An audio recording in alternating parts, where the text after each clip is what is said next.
Isaías capítulo 9. O versículo é o versículo 6. Se tem alguém perto de você sem Bíblia, se aproxime dele, compartilhe a sua Bíblia com alguém. Isaías 9, 6. Diz assim: porque um menino nos nasceu, um filho nos foi dado, e o governo está sobre os seus ombros.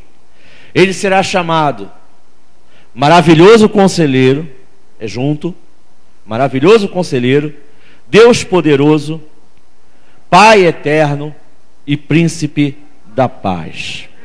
Amém? O restante do texto também é interessante, mas eu quero ficar só nesse versículo, nós meditarmos hoje sobre isso. Feche mais uma vez seus olhos, abra mais uma vez seu coração. O Senhor, obrigado, porque este versículo se cumpriu. Obrigado, Senhor, porque nós estamos aqui por causa do cumprimento dessa profecia. Obrigado, Senhor, porque nós cremos, vivemos, nos relacionamos com um Jesus vivo, com um Rei invisível, mas vivo e poderoso. Ajuda-nos, Senhor, na meditação que nós vamos fazer, para que nós possamos ter a cada dia mais certeza disso. Em nome de Jesus, te agradecemos por tudo. Amém e amém. Tome seu lugar, meu irmão, por favor. Eu creio que eu vou ser sucinto, embora eu vá analisar esse versículo aí, destrinchando. Pois bem, irmãos, Isaías foi um dos maiores profetas. Aliás, ele foi o maior profeta messiânico. Foi o profeta que mais falou sobre a vinda do Messias. No livro de Isaías se encontram muitos textos, muitas referências sobre a vinda de Jesus. E elas se cumpriram. Todas as profecias de Isaías sobre a vinda de Jesus foram cumpridas e foram ratificadas. Dá para observar que Isaías falou ungido por Deus e com toda a propriedade. O nascimento de Jesus, a quem esse texto se refere, esse texto fala sobre o nascimento de Jesus. Um menino nos nasceu e o nome desse menino é Jesus. O nascimento de Jesus é tão importante, mas tão importante, que ele mudou o rumo da história da humanidade. Mudou completamente. As gerações, os anos, são contados antes de Cristo e depois de Cristo. Só para você ter uma ideia de quanto radical, de quão importante foi o nascimento de Jesus. A datação passou a ser antes do nascimento de Jesus e depois do nascimento de Jesus. Jesus nasceu no ano 0, morreu no ano 33 depois de Cristo, claro. O Evangelho, a Bíblia, aliás, o Novo Testamento, foi escrito até o ano 100 da era cristã. Ou seja, Jesus morreu com 33 anos e nos 67 anos seguintes, no máximo, foi escrito todo o cânon do Novo Testamento. Nós estamos no ano de 2012 da era cristã. Eu não sei quanto a você, mas eu nasci em 1966, da era cristã. Você nasceu mais ou menos? Pastor, deixa isso para lá. O que importa é você perceber que você nasceu em relação à era cristã. Você nasceu com uma datação. A sua data de nascimento fala sobre Jesus. Você já tinha parado para observar isso? Jesus está presente em todos os calendários seculares do Ocidente, pelo menos. Jesus está presente em todos os dados. A data do jornal fala de Jesus, a data do noticiário fala de Jesus, o tempo todo menciona Jesus, mesmo que intrinsecamente. É muito importante. Por isso, precisamos comemorar o Natal. Amém? Por isso, por essa importância toda, por tudo que o Natal representa, que aqui eu comecei a falar só um pouquinho, hoje eu vou falar mais um pouquinho, mas tem muito mais. Por tudo que o Natal representa, nós precisamos celebrar, nós precisamos comemorar o Natal. Natal significa nascimento. Precisamos comemorar o nascimento de Jesus. Precisamos comemorar o aniversário de Jesus, mas não somente o aniversário de Jesus. Se Jesus ainda estivesse encarnado, ele teria agora humildes 2012 anos de idade. Jesus não está mais entre nós como um humano, mas ele vive e reina para todo o sempre. Amém? A idade dele, eu não estou dizendo, não me entenda errado, eu não estou dizendo que Jesus tem 2012 anos. Ele é eterno. Ele existe antes da fundação do mundo. Amém? Eu estou dizendo que se ele fosse humano, teria essa idade que é a referência que nós temos hoje. Por isso nós precisamos comemorar o Natal, o nascimento de Jesus. E Isaías predisse que esse Jesus teria algumas características. E são essas características de Isaías capítulo 9, versículo 6, que eu quero analisar com você esta noite. A primeira delas está aí no versículo 6, todo o meu contexto da mensagem. Mantenha a sua Bíblia aberta. Ele diz assim: porque um menino nos nasceu. Isaías começa dizendo que um ser humano nasceu. E mais do que isso, ele nos nasceu. Ele nasceu para nós. Então eu entendo algumas coisas desse texto, desse pedaço do texto. Aqui Isaías estava profetizando que esse menino especial, ele seria encarnado, ele seria humanizado. E João, você pode abrir ou não, eu só não vou abrir e ler contigo para a gente ganhar tempo. João capítulo 1, versículo 14, diz que o verbo se fez carne e habitou entre nós. Amém? Então essa palavra de Isaías se cumpriu. O verbo se fez carne. Um menino nos nasceu. Jesus se tornou humano.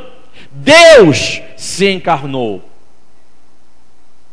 Jesus, enquanto aqui na terra estava, antes de morrer e ressuscitar, Jesus era 100% homem e 100% Deus. Jesus não se despiu da sua deidade, mas também Jesus não era um super-homem imune ao pecado.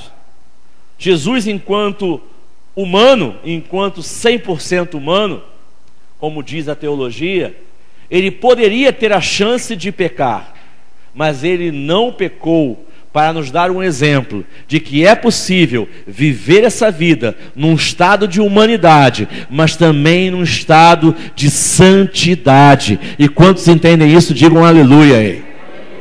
Mas o tempo todo que ele esteve em nosso meio enquanto homem, ele não foi só um Jesus homem, um Jesus histórico, um Jesus que é reconhecido pela história geral, Jesus que é reconhecido para o calendário, como eu citei agora há pouco. Ele também foi Deus habitando em nosso meio. Deus habitando vindo ao mundo de uma forma já sobrenatural, no ventre de Maria. Uma fecundação totalmente sobrenatural. Então, Deus estava presente na humanidade. Deus manifestou o seu amor, e o seu amor manifestado ao homem se chama Jesus Cristo, e ele veio para nos reconciliar com Deus, e ele só pôde nos reconciliar com Deus porque ele nasceu com essa missão. Um menino nos foi dado. Senhor Deus deu um menino, o filho dele, para mim e para você, para que todo aquele que nele crê não pereça, mas tenha vida eterna. E se você entende a grandiosidade desse amor, dê aí um glória a Deus bem forte. Então um menino nos nasceu. Meu irmão, não é para você ser metido não, nem eu, mas nós estamos com bola cheia diante do Senhor. Um menino nasceu para nos salvar. Os seres humanos são a menina dos olhos de Deus, são o ápice da criação divina, e ele veio para nós. Um menino nos nasceu. Segundo ensinamento que eu tiro, continuando o versículo 6, porque um menino nos nasceu, ele continua: um filho nos foi dado. Olha que coisa tremenda. Você daria o seu filho para alguém? Melhor explicando, você daria o seu filho por alguém? Alguém que faz um monte de erros, alguém que está errado contigo, alguém que está errado perante o reino espiritual, alguém que talvez seja um criminoso, você daria o seu filho para morrer por esse alguém? Não. Provavelmente nenhum de nós, mas Deus deu o seu Filho amado. João 3,16, você pode citar aí comigo, eu creio que você conhece de cor. Porque Deus amou o mundo de tal maneira que deu o seu único Filho, para que todo aquele que nele crer não pereça, mas tenha a vida eterna. Aleluia! Um filho nos foi dado.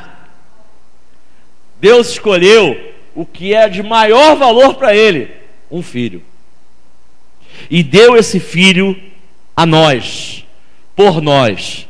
E isso significa, um filho nos foi dado, significa dois conceitos. Primeiro, para nos ensinar através do seu convívio.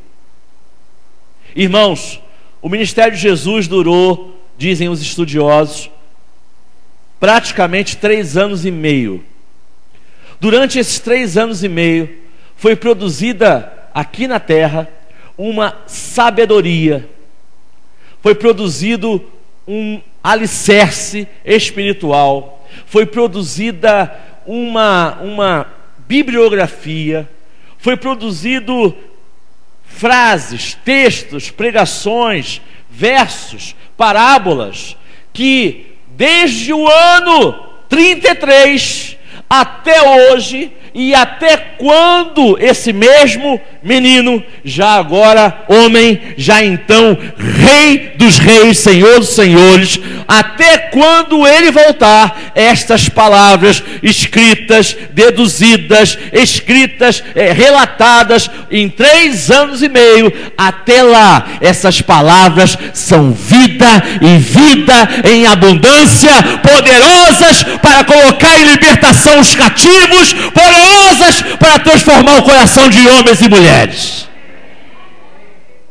Em 3 anos e meio, Jesus ensinou mais do que qualquer outro pensador e sábio ou filósofo. Pode comparar com qualquer um: Buda, Maomé, Confúcio, Aristóteles, Platão, Sócrates. O conteúdo de ensino de Jesus foi muito maior do que qualquer outro homem na história da humanidade. E a segunda forma pela qual o Filho de Deus nos foi dado é para morrer em nosso lugar. Irmãos, Jesus já nasceu com a missão de morrer por nós. Um menino nos nasceu. Nos nasceu. Ele já nasceu com essa missão de pagar o que nós não conseguimos, nunca conseguiríamos, nunca conseguirão pagar: o preço da salvação. A salvação é pela graça, e a graça é por intermédio do sacrifício desse menino que nos foi dado. E se você já foi agraciado com a graça, já foi salvo pelo sangue desse menino, diga aí um aleluia, meu irmão. Oh, coisa boa é saber que o Senhor me resgatou. De vez em quando eu falo essa frase porque ela é necessária. Você lembra de onde você veio? Você lembra quem você era antes de Jesus entrar na sua vida e mudar a sua vida? Você lembra?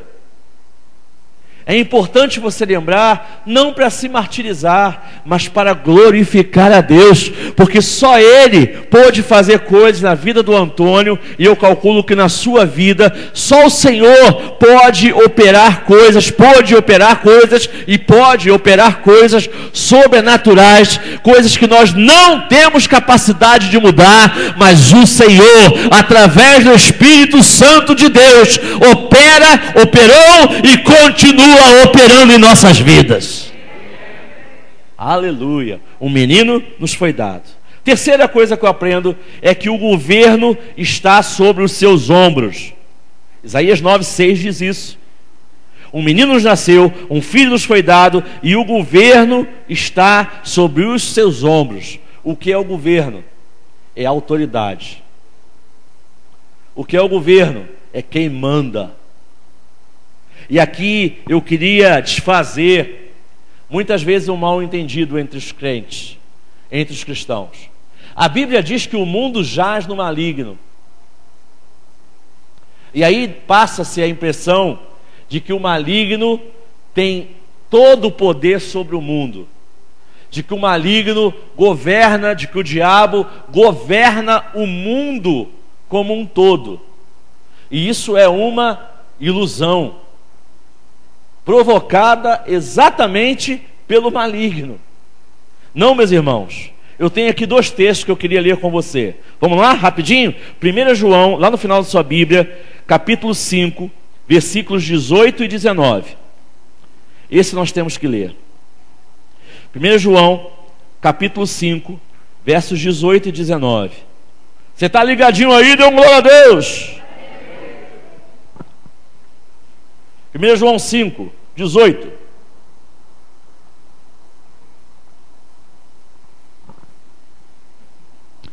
Diz assim a palavra: sabemos que todo aquele que é nascido de Deus... Tem algum nascido de Deus aqui esta noite? Amém. Então isso aí se aplica para você, meu irmão. Para mim também. Sabemos que todo aquele que é nascido de Deus não está no pecado, não vive em pecado, não está preso pelo pecado. Aquele que nasceu de Deus o protege. Quem é aquele que nasceu de Deus? É o Senhor Jesus Cristo. Aquele que nasceu de Deus o protege, e o maligno não o atinge, diz a NVI, e é merecedor mesmo de um glória a Deus. E diz em outra versão, o maligno não o toca. Irmãos, isso é motivo de grande alegria para aquele que entende que é cuidado pelo Senhor. Nós hoje tivemos aqui um testemunho de que o maligno não consegue tocar naquele que é servo de Deus, porque o Senhor Jesus Cristo, aquele que é nascido de Deus, o protege e o maligno não o toca. Aleluia! Tem que bater em retirada. Porém, há um outro texto que eu quero ler com você. 1 Coríntios. Perdão, vamos continuar esse texto, 1 João, desculpe. 1 João 5, 19, que é o outro texto que fala sobre isso que nós estamos falando.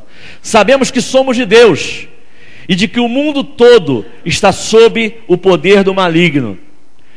Sabemos também que o Filho de Deus veio e nos deu entendimento, para que conheçamos aquele que é o verdadeiro. Então, meus amados, a Bíblia diz que o mundo está, de alguma forma, sob a ação do diabo, mas a Bíblia diz que essa ação do diabo é limitada pelo poder do Senhor Jesus Cristo. Antes, aquele que nasceu de Deus nos protege para que o maligno não faça aquilo que ele quer. Será que o diabo já não queria ter destruído a gente há muito tempo? Por que será que ele não destruiu? Porque você é bom? Porque você é gente boa? Não. Porque o Senhor, aquele que é nascido de Deus, aquele que nasceu de Deus, nos protege, amados. O Senhor te protege o tempo todo. Você está aqui hoje guardado pelo poder de Deus. Você viveu uma semana, pode ter tido dificuldades, ou uma semana totalmente abençoadora, mas você viveu debaixo da proteção do Senhor. A semana que vai entrar agora vai ser uma semana abençoada, debaixo da proteção do Senhor, sobre a vida de cada um de nós. Ai de nós, se nós não tivéssemos essa proteção. Porém, se você está debaixo da salvação de Cristo, você está protegido. Se você não tem a Jesus como seu Salvador, você realmente está com um problema sério. Está suscetível a tudo o que se apresenta aí na sociedade. Se você quiser ver, no meu Facebook está postado um vídeo onde quem fala é o vídeo de um programa do Raul Gil, e quem fala é o Carlos Alberto de Nóbrega. Ele fala sobre as novelas da TV Globo. Ele não é crente, ele é da área televisiva, e ele fala dizendo que as novelas só servem para imputar valores morais errados. Ele fala isso com um brilhantismo, com uma autoridade, com uma sinceridade impactante. Eu convido você a entrar lá no meu Face, posso até postar no site da igreja, que está de cara nova, visite nosso site, para você poder ver como o mundo jaz no maligno. Mas se você é cristão, você pode se preservar disso. Amém, amados? Amém. Onde é que eu estou? O governo. 1 Coríntios, vamos lá. 1 Coríntios capítulo 15. 1 Coríntios 15, versículos 25 e 27. Veja como o governo da terra, da humanidade, não está nas mãos do maligno. Veja em que mãos está. 1 Coríntios capítulo 15, versículos 25 a 27. Pois é necessário que ele reine, Jesus, até que todos os inimigos sejam postos debaixo de seus pés. O último inimigo a ser destruído é a morte eterna. Continuando, 27. Porque ele tudo sujeitou debaixo dos seus pés. Todas as coisas estão sujeitas a Jesus Cristo, estão debaixo da autoridade de Jesus Cristo. Tudo foi feito por intermédio dele, para ele e por ele são todas as coisas eternamente. E que alguém aí dê um glória a Deus, meu irmão. Glória a Deus. O versículo continua explicando, versículo 27 continuando. Ora, quando se diz que tudo lhe foi sujeito, fica claro que isso não inclui o próprio Deus, que tudo submeteu a Cristo. Como é interessante a Bíblia, não é? Quando, porém, tudo lhe estiver sujeito, então o próprio Filho se sujeitará àquele, com A craseado, que todas as coisas lhe sujeitou, a fim de que Deus seja tudo em todos. Que texto brilhante, não é? Então, meus irmãos, você não está nas mãos de Satanás, você está nas mãos do Senhor Todo-Poderoso, amoroso e grandioso. E se isso aí alegra o teu coração, dá aí um glória ao Senhor, meu irmão, dá um glória a Deus aí. Baseado nisso, o governo está sobre os seus ombros. Eu quero lembrar você que o governo da sua vida está nas mãos do Senhor. A única pessoa que pode tirar o governo da sua vida das mãos do Senhor é você mesmo. Satanás não pode arrancar você das mãos do Senhor. Só você pode arrancar você mesmo das mãos do Senhor. E aí você fica vivendo pela sua própria vontade, ou vivendo aprisionado pelo pecado e pelas propostas de Satanás. Mas não é esse o plano do Senhor. O plano do Senhor é que eu e você deixemos que o governo, a direção da nossa vida esteja nas mãos dele. O governo deste mundo está nas mãos do Senhor e não à mercê dos homens nem do diabo. Ele, o Senhor, é o Rei dos reis. Ele, o Senhor, é o Senhor de todos os senhores da terra. E que você dê glórias a Deus por isso. Sabe um exemplo de um senhor da terra? O teu patrão. O teu patrão é um senhor, mas ele está sujeito ao Senhor dos senhores. Quer ver um exemplo dos reis da terra? Os presidentes. O Barack Obama, a Dilma, o presidente do Haiti, o presidente da China, da Coreia do Norte, que está com planos bélicos nucleares, disparando foguetes. Eles pensam que têm o poder, o reino nas suas mãos, mas na verdade eles não conseguem perceber. Daqui a pouco eu vou te mostrar um pouco disso. Não conseguem perceber que acima deles há alguém muito mais poderoso do que eles. A Bíblia diz que o coração do homem pode fazer planos, mas que a resposta certa, e nesse certa pode-se incluir a resposta definitiva, a posição, a ação definitiva está nos lábios, na boca e nas mãos do Senhor, para a sua vida, para a minha vida e para todas as vidas. É o Senhor quem comanda tudo em todos. Você entende isso aí? Diga um aleluia. Mesmo levando em conta o livre-arbítrio, é Ele quem comanda. Quarta coisa que eu aprendo aí no versículo, voltando a Isaías 9, versículo 6. Isaías 9, versículo 6, o quarto detalhe que nos dá é de que Ele será chamado maravilhoso conselheiro. Algumas pessoas separam isso, maravilhoso conselheiro, mas não, o texto é junto. Jesus é um maravilhoso conselheiro. Eu já falei um pouco aqui sobre isso. Os ensinamentos de Jesus são insuperáveis. Por quê? Em João capítulo 6, versículo 63, Jesus diz que as palavras que eu lhes disse são espírito e vida. Ah, meus irmãos, eu gosto de algumas frases de Gandhi. Eu gosto de algumas frases de Aristóteles. Eu gosto de algumas frases de Sócrates. A minha favorita é que ele disse que tudo que sei é que não sei. Essa frase é um chamado à aprendizagem. Existem homens brilhantes. Confúcio tem algumas frases muito interessantes. Porém, nenhuma das frases desses homens e também mulheres, nenhuma das frases deles, nenhum dos ensinamentos deles tem em seu bojo isso que Jesus fala: as minhas palavras são espírito e são vida. Meu irmão, minha irmã, esse livro que está aqui na minha mão, nós não o idolatramos de jeito algum. Nós não o idolatramos.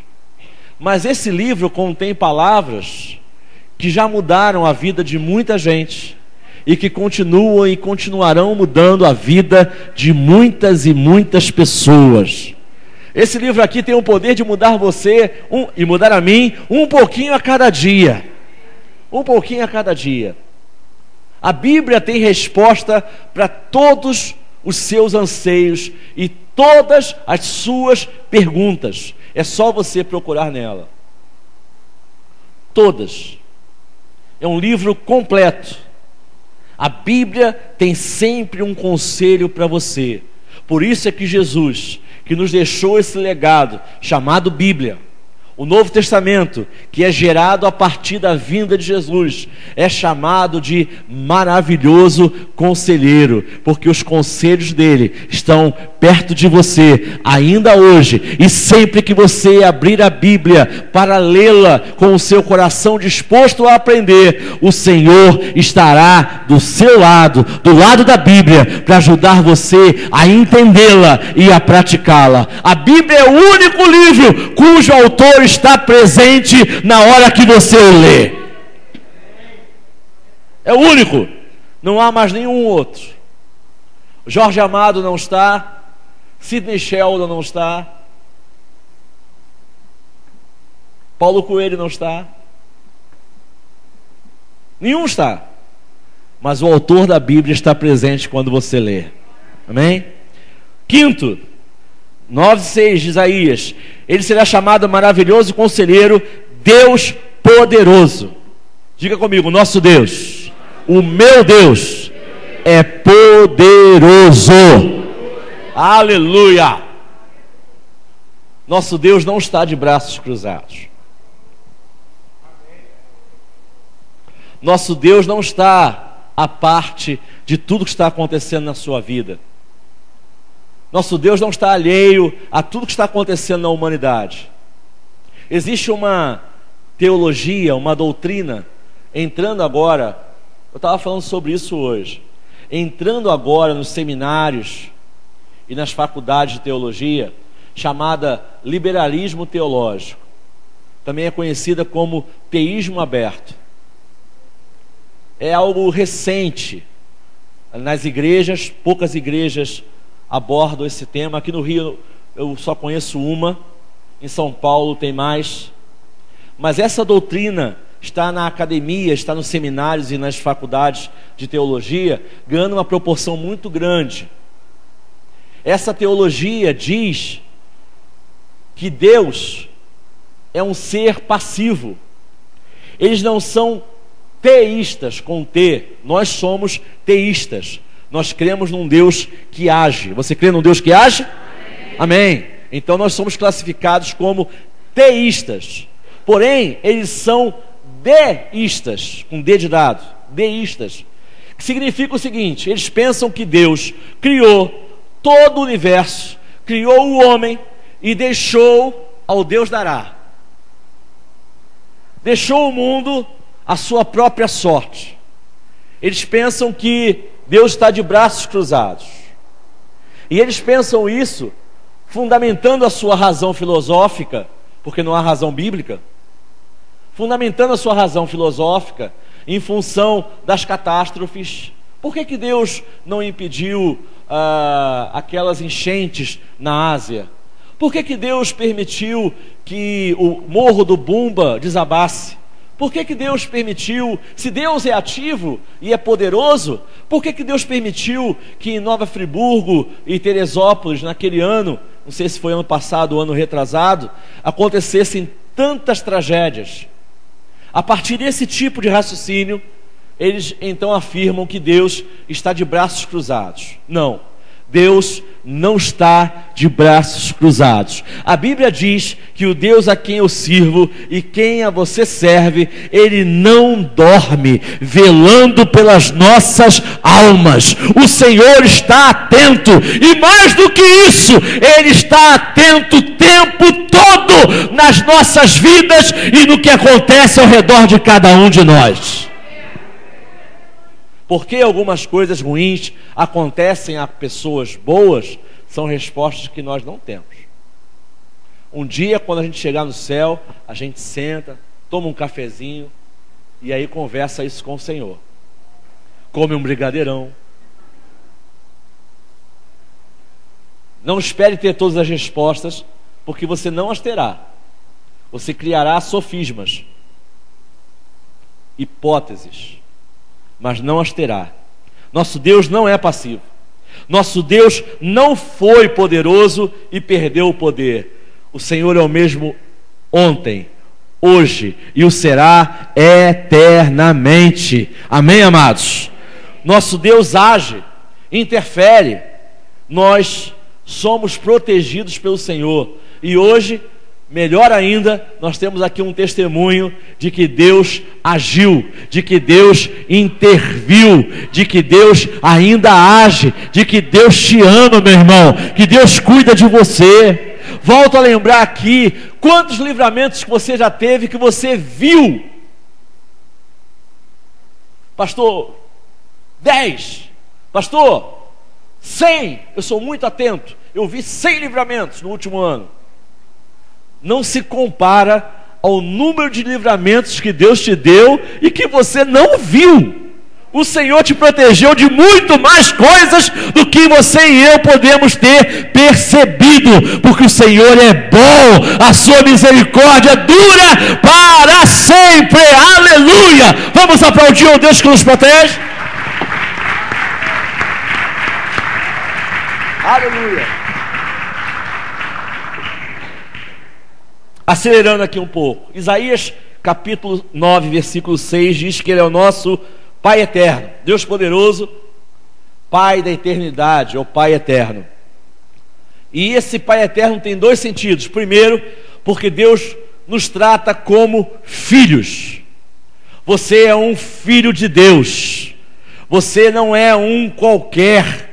Você é tratado por Deus como filho, filho amado, filho cuidado, filho protegido, filho estimulado. O Senhor quer que você cresça, o Senhor quer que você ganhe a vida, como nós falamos para os nossos filhos. O Senhor quer que você aprenda cada vez mais, o Senhor quer que você amadureça. O Senhor te trata e me trata como filho, e como filho amado, você é amado pelo Senhor. Em segundo lugar, porque esta filiação é por toda a eternidade.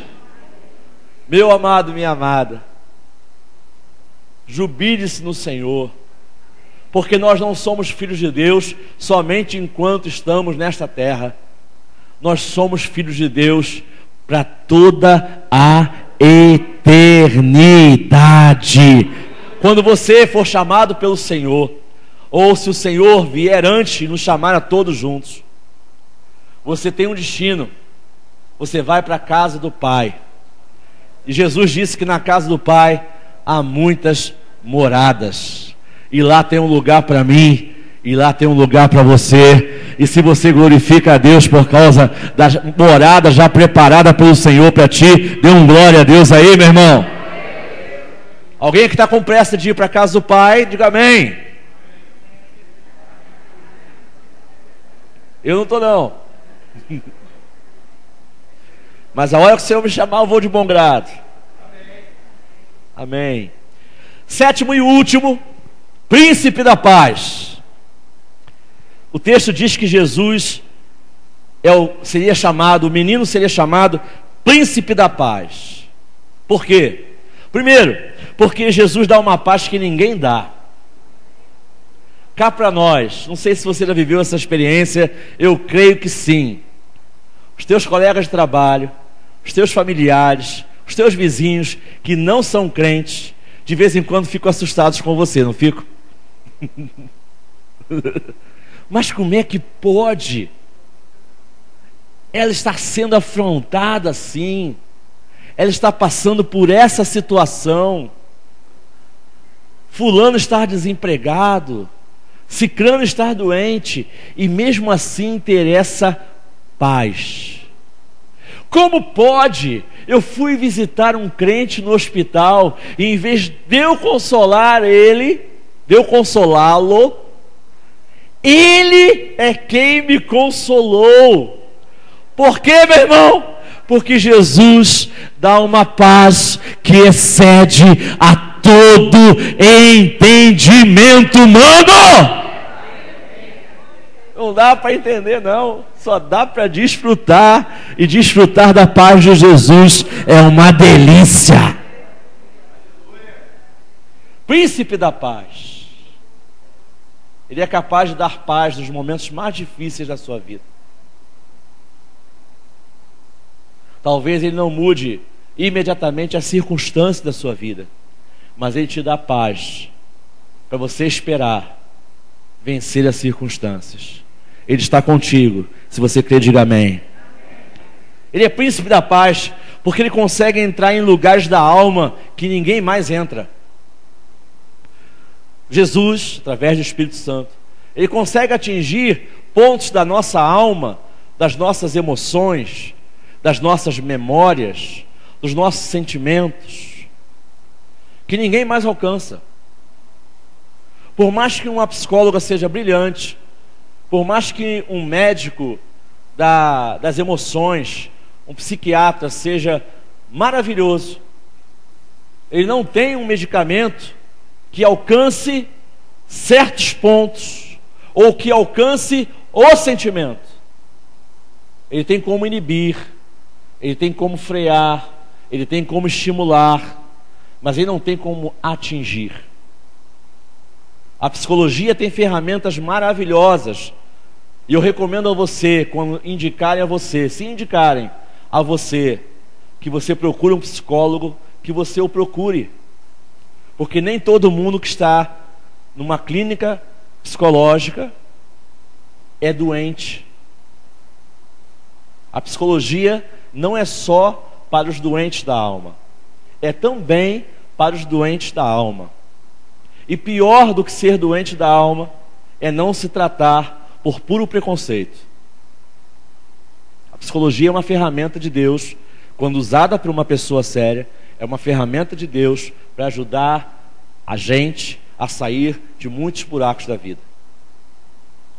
Mas só Jesus pode entrar, alcançar alguns detalhes que estão lá no fundo e que às vezes a gente não consegue nem expressar, nem falar. Só Ele pode dar paz, essa paz que nenhum ser humano pode dar. Você entende isso? E o segundo tipo e último da paz, que só o príncipe da paz pode dar, é a paz definitiva. Haverá um tempo, irmãos, em que o pecado já será ausente. Hoje, o Senhor já nos dá a condição de resistirmos e vencermos o pecado. Aquele que diz não conseguir vencer o pecado, não é por causa de Jesus, é por causa de si próprio. Aquele que diz que não consegue superar seu vício, seu pecado, seu desejo, seu hábito, não é porque realmente é uma vítima. Não.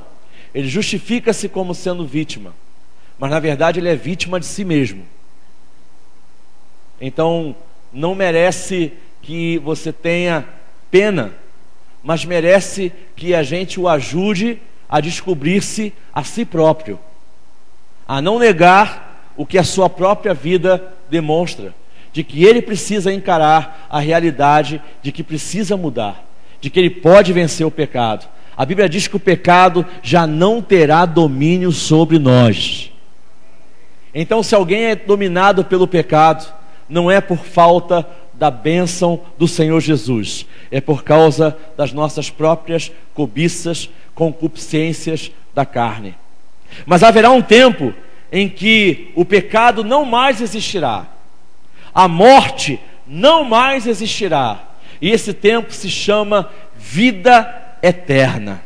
Haverá um tempo em que tudo passará, menos a palavra de Deus, menos a presença de Deus, menos a vida eterna. Haverá um tempo em que esse menino que nos nasceu já nos proporcionou, através da salvação nele, pela sua morte, que nós vivamos esse tempo. Esse menino é tão poderoso que ele muda pessoas e muda circunstâncias. Amém? Eu quero, antes de concluir, passar um vídeo para você. Eu quero que você preste atenção. Esse vídeo está postado, eu não sei exatamente qual é a data dele, mas ele foi postado no YouTube em dezembro do ano passado. E esse vídeo é um povo falando Yoshua. São árabes, são assírios e são egípcios dentro do Egito, um lugar onde o cristianismo é perseguido, como eu já falei aqui. São milhares de pessoas, você vai ver, falando simplesmente o nome Yeshua, que significa Jesus. Eles estão falando só Jesus. O vídeo tem 9 minutos e 25 segundos, com uma multidão falando, gritando, chorando, dançando em função do nome que é acima de todo nome. Eu vou pedir aos homens para desligarem as lâmpadas aqui de dentro, para nós vermos melhor. Pode soltar. É um evento, provavelmente cristão, no Egito. Obrigado, Robson. Pode aumentar o som. Mais um pouquinho.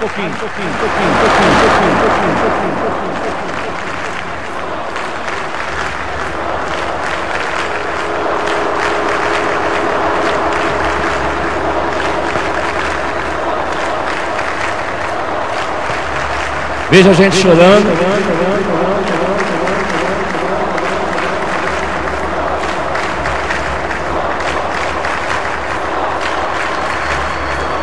Você vai ver também gente desconfiada. Tem um eco na minha voz.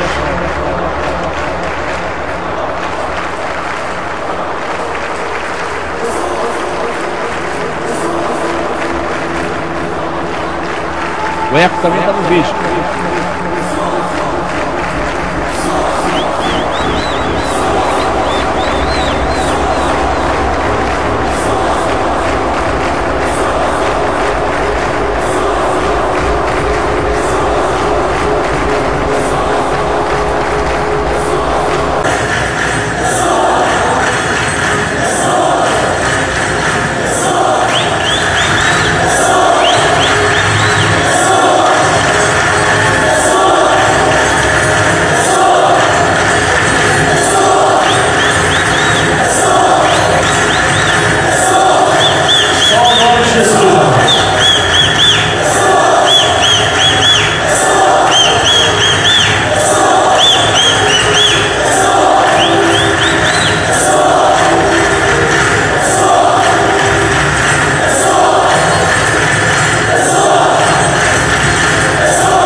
pé e dar uma salva de palmas.